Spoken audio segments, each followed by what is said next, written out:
Hey, all Scott here. Ever wanted to help support the show and own silver at the same time? Well, a friend of mine, libertarian activist Arlo Pignati, has invented the alternative currency with the most promise of them all. QR silver commodity discs. The first ever QR code 1-ounce silver pieces. Just scan the back of one with your phone and get the instant spot price. They're perfect for saving or spending at the market. And anyone who donates $100 or more to the Scott Horton Show at scotthorton.org/donate gets one.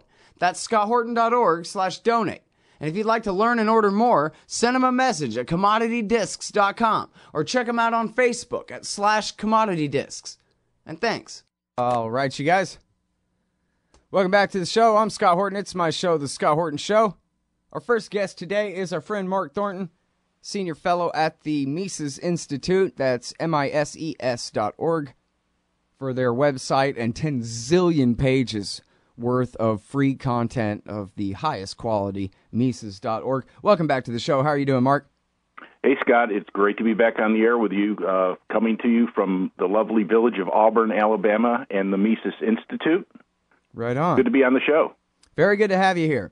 All right. Now, personally, I'm not too into defending Rand Paul, but this article attacking him, I am into trashing it. And I thought, a lot of errors are made in here that are obvious even to me, and it seemed like it'd probably be instructive to listen to a real expert like you correct this guy in his, to me, pretty hollow-seeming attacks on Rand Paul. The article is, Clueless in Kentucky, Rand Paul's ideas about the Fed make absolutely no sense. And I don't know if, well, I guess I'll start off with, he says, well, the Austrians blame the Fed for the boom and bust, but there were booms and busts before the Fed, and there were more of them then. And so, obviously, they don't know what they're talking about. The Fed's doing a great job of smoothing out the boom-bust cycle, which, as we all learned in 7th grade, is the reason FDR created it back in 1933. Well, Scott, I'm not familiar with Rand Paul's views on monetary policy myself, and I guess some of your listeners might be surprised to learn that I've never even met Rand Paul, but I can tell you the author of this article is really clueless about a lot of things and seems to be speaking to be just an open mouthpiece for the Federal Reserve and its efforts to cover up what it does. And specifically on this first point about the idea that the Fed solves the business crisis, it doesn't, the business cycle, it doesn't cause it. That's the be-all and end-all of the Fed. They don't want the American people to know that they caused the business cycle, and the Fed wants Americans to believe that the Federal Reserve is protecting them against the business cycle and the cycle of inflation and unemployment. Well, we certainly haven't had a smooth ride since the Federal Reserve began in 1913, and as you implicitly point out, the Fed was around and helping to create and shape America's Great Depression. So the Fed is founded in 1913, just in time to inflate the insanity out of the dollar to finance World War I. And then we had a very shaky 1920s leading up to the crash in 1929. And it's not just me, it's not just the Austrians that say the Fed caused America's Great Depression. There are a lot of historians who say that. There are a lot of mainstream economists who say that. So even Milton Friedman and Ben Bernanke, sort of the arch rivals of the Austrian school, feel that the Federal Reserve was responsible for different reasons for America's Great Depression. But it is true we also had boom-bust cycles before the Fed was put into place, but we also had federal banking regulations starting in the 1860s, and those are what really caused the panics of the late 19th century. So we had a series of financial panics because of the leverage that was put into the banking system by the National Banking Acts. And prior to the Civil War, we had two major business cycles, but those were associated with the First Bank of the United States and the Second Bank of the United States, both basically set up by the government to act as a quasi-central bank. There have been studies that have claimed that the Fed has smoothed out the business cycle, but you have to take the Great Depression out of the analysis in order to get that result. And so, and that doesn't even include the fact that we've got this financial crisis that's lasted 7 years, and it seems to be spreading. It's spreading into Europe. It's there in Japan. China is now cracking, and so the Fed is responsible for the business cycle. It doesn't solve the business cycle, but that's the big lie that the Fed wants every American to believe. Mm-hmm. Well, now, if you could somehow adjust for overall differences in wealth between, I know it's hard to go back to the 19th century almost and compare, those days to the situation now, but is there a way that you could compare the depth of the busts, and even excluding the Great Depression for the sake of their argument? Is it a difference between having, and as you said, it's not like there weren't already laws about banks and how much new interest, new credit they can create and all that stuff before this. But was it a matter of more frequent but much smaller crashes, or were they just as bad as, say, 2008, but more frequent too? That's a great point, Scott. And what I would say is the pre-Fed crashes were short and sharp and tended to inflict the most damage on the people who were gaming the system and getting the most out of it. So, it had severe effects on banks and stocks and industrial labor. Those panics were sharp but short in duration. The recessions since the Fed has been in place, and notice the difference in terminology. One's a panic, oh my God, and the other's just a recession. And so, but those have been just as injurious to the economy and have put more of inflicted more pain on labor and homeowners rather than on financial interest. So it's a difference. And the other major difference that the Fed doesn't like discussed is the fact that it is hard to compare wealth and income prior to 1913 and post 1913, primarily because, of course, we're much wealthier now, and also because the value of the dollar has been cut loose from the anchor of the gold standard. But I can say, and economic historians would clearly agree with this, that the rate of economic growth was faster prior to the Fed and than it has been since the Fed. And the growth rate in the American economy continues to diminish. So if you erase all of the ups and downs of the business cycle and look at just long-term economic growth, where our growth and our prosperity has diminished, and it continues to diminish as we moved into this new century. So economic growth on a real per capita basis, adjusting for inflation, adjusting for population, was faster prior to the Fed, while we were on a true gold standard, than it has been on with the Federal Reserve and now the fiat monetary system over the last 45 years. Mm-hmm. And so I think the evidence is clearly in, and it doesn't support the case for the Federal Reserve and its manipulation of the fiat monetary system. Mm-hmm.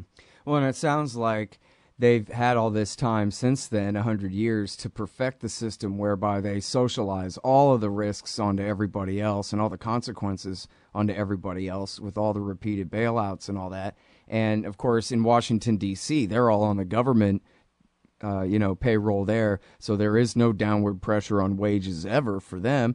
And so they really don't even know how the rest of the country feel like what they're going through when not that they would care necessarily, but they've basically immune themselves from everybody, on what they would call the margin out here, who have the rug completely pulled out from under them every few years, try to build up a little bit of wealth, and then blam, good luck selling whatever it is you sell, because nobody's buying for a little while now. You got to start all over again. It hurts the population of the country more than I think anyone in New York or D.C. imagines. You're right on, Scott. You've nailed it. Sucks. When I was a kid in the 80s, after the oil bust, there were giant properties that were partially developed, and then they stayed undeveloped for 15 years. You know, street suburbs built, but no houses. For 15 years, they stayed that way. We'll be right back with Mark Thornton on the other side of this. What was the only interest group in D.C. pushing war with Syria last summer? AIPAC and the Israel lobby. What's the only interest group in D.C. pushing to sabotage the nuclear deal with Iran right now? AIPAC and the Israel lobby. Why doesn't the president force an end to the occupation of Palestine, a leading cause of terrorist attacks against the United States? AIPAC and the Israel lobby. The Council for the National Interest is pushing back, putting America first and educating the people about what's really at stake in the Middle East. Help support their important work at councilforthenationalinterest.org. All right, you guys. Welcome back to the show. I'm Scott Horton. It's my show, The Scott Horton Show. I'm talking with Mark Thornton, Senior Fellow at the Mises Institute, Mises.org. And we're talking economics. This brought up this attack on Rand Paul, and then by way of Rand Paul on Austrian economics in the Washington Post here, talking about the business cycle a bit. But now, so here's the thing about you, Mark, is that you called the housing bubble and therefore the coming bust. You and Robert Blumen, I guess, called it back in 2005, before everybody else over there at the Mises Institute.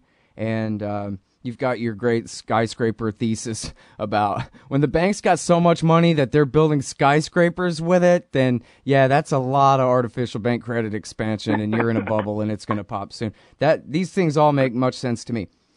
But in the Bush years, we had plenty of inflation to pay for the war, all kinds of bank credit expansion to pay for the war, but it didn't necessarily, and I don't know all the numbers, but best I understand, it didn't lead to widespread price inflation across the board. I mean, fuel was high and groceries were, creeping up, but you had inflation in certain sectors for sure, like, say, for example, the stock market and the housing market and, a bunch of bogus financial instruments and all these kinds of things. But it wasn't a widespread inflation. But then after the crash and the start of the new monetary policy of QE, which is just bank credit expansion plus, I guess, and the stimulus spending and all that, I believe, correct me if I'm wrong, and the Austrians said, now this is going to lead to inflation, hyperinflation even, across the board. This is so much new money that they're creating that it's going to lead to such a rapid rise of prices, the economy could completely unravel. They're going to break the dollar and all of that. And yet now here we are quite a few years later, and groceries are creeping up, at least fuel's down. But grocery prices are still creeping up, and there's still some inflation, obviously, no matter what TV says. But it's hardly hyperinflation. And this guy at the Washington Post says, yeah, well, don't tell that to the Austrians because they just know they're right anyway, that kind of thing. So I was wondering if you could explain to me the discrepancy here, and then, maybe if it is just a matter of bubbles in certain sectors rather than, the entire dollar, as I perceive, as I think, then I wonder where we are in that boom and bust cycle before it crashes again. Because that amounts to advice to people when they know how to get out, Oh, yeah, absolutely. And that's a great question.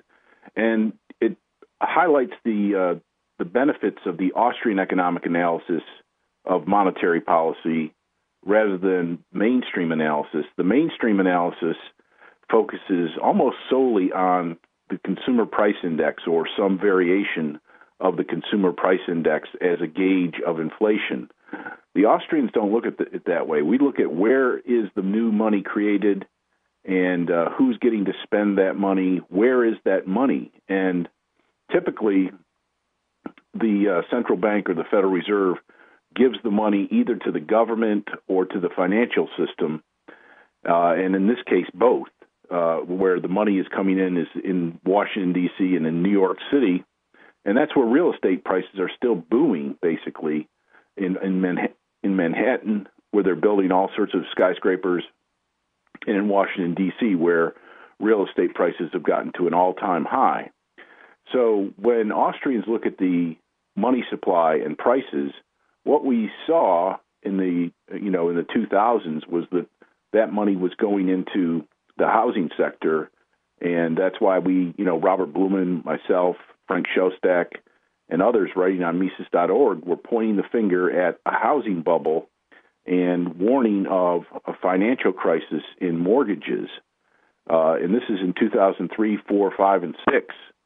The skyscraper index sent a signal of economic crisis in July of 2007 when everybody else was saying you can't lose money in real estate.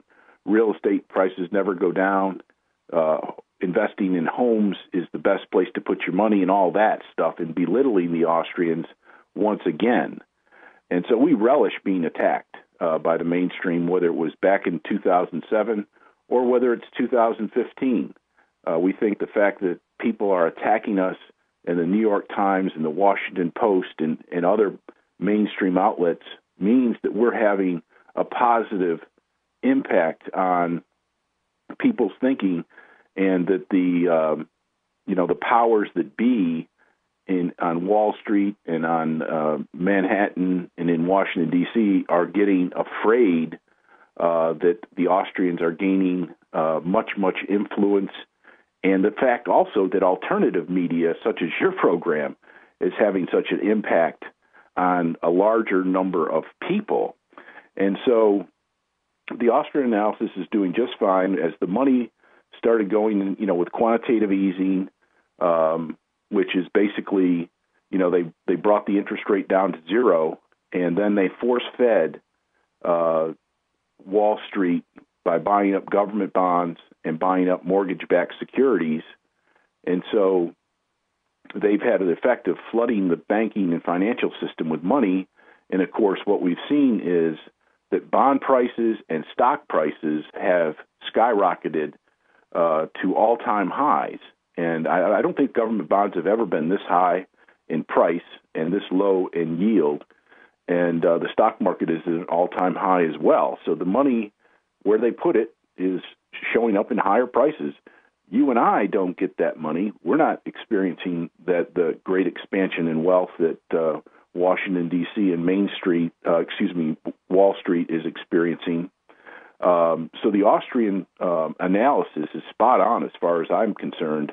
And the fact that we're being attacked, I think, is very consoling to the people who support the Austrian economic view of how the economy operates. Moving forward, it sees, the quantitative easing has been canceled, right? And so if they don't continue to have, more quantitative easing, then we should expect the economy to continue to slow, and we're seeing deflation or lower prices in commodities and in oil. Gold and silver have backed off tremendously, which means the economy is going into a contraction, and real inflation-adjusted median income in the U.S. has been declining. And so the main thing is, what is the Fed going to do next? We've seen the European Central Bank. But wait. Let me make sure, before we get to what they're going to do next, let me make sure I understand you. You're saying that right now, just the fact that they've stopped inflating so much, that's almost parallel to them going ahead and raising interest rates and deliberately trying to induce a recession or a correction, just because they've been inflating so much that just dialing it back amounts to raising interest rates. They haven't raised interest rates. They're already as low as they can go. So the only thing that they could do is just go back to QE or have a recession at this point? That's correct, Scott. One? Yeah, we're headed in the direction of a recession. Right now, I'd say the U.S. economy is fairly strong. I mean, the labor market apparently is adding jobs. Wages are not declining yet, but there are sure signs of economic contraction in the U.S. economy, in the Japanese economy, in the Chinese economy, and the European economy, the Russian economy, the Brazilian economy. I mean, I'm looking at reports from all over the world, and I see a general contraction phase underway basically throughout most, if not all, of the world economy. So it's starting, and, when we take the temperature of the world economy, we look at things like oil prices, commodity prices, things of that nature, and we're seeing a general contraction in metal prices, in grain prices, in oil prices, in the price of natural gas. These are worldwide prices, essentially, and they're falling. And so that tells me that the world economy is contracting at this point, despite the fact that the Japanese and the Europeans are undertaking quantitative easing programs. Well, so that's where all the money went, right? Was propping up a bunch of prices that still have yet to hit bottom after the 2008. They're just pouring all this new money into a black hole still. Can't well, quite that's fill it exactly up. right, Scott. And then that's why I referred to QE monetary policy as queasy monetary policy, because it doesn't actually heal the patient or heal the economy. It just makes them sort of have an upset stomach. Gotcha. That's a good way to put it. I read you loud and clear. That's Mark Thornton. He's at the Ludwig von Mises Institute, Mises.org. Thank you so much for your time, Mark. Hey, thank you very much, Scott. I enjoyed being on the program and look forward to doing it again. Hey, all, Scott Horton here for The Future Freedom, the monthly journal of the Future Freedom Foundation. As you may already be aware, Jacob Hornberger, Sheldon Richman, and James Bovard are awesome. They're also in every issue of The Future Freedom, and they're joined by others of the best of the libertarian movement. People like Anthony Gregory, Wendy McElroy, Lawrence Vance, Joe Stromberg, and many more. Even me. Sign up for The Future Freedom at fff.org/subscribe. It's just $25 a year for the print edition, $15 to read it online. That's The Future Freedom, edited by Sheldon Richman at fff.org/subscribe. And tell them you heard it here. You hate government, one of them libertarian types, or maybe you just can't stand the president, gun grabbers, or warmongers. Me too. That's why I invented LibertyStickers.com. Well, Rick owns it now, and I didn't make up all of them, but still, if you're driving around and want to tell everyone else how wrong their politics are, there's only one place to go. LibertyStickers.com has got your bumper covered. Left, right, libertarian, empire, police, state, founders quote, central banking. Yes, bumper stickers about central banking. Lots of them. And, well, everything that matters. LibertyStickers.com. Everyone else's stickers suck. Hey, y'all, Scott Horton here for WallStreetWindow.com. Mike Swanson knows his stuff. He made a killing running his own hedge fund and always gets out of the stock market before the government-generated bubbles pop, which is, by the way, what he's doing right now, selling all his stocks and betting on gold and commodities. Sign up at WallStreetWindow.com and get real-time updates from Mike on all his market moves. It's hard to know how to protect your savings and earn a good return in an economy like this. Mike Swanson can help. Follow along on paper and see for yourself. WallStreetWindow.com.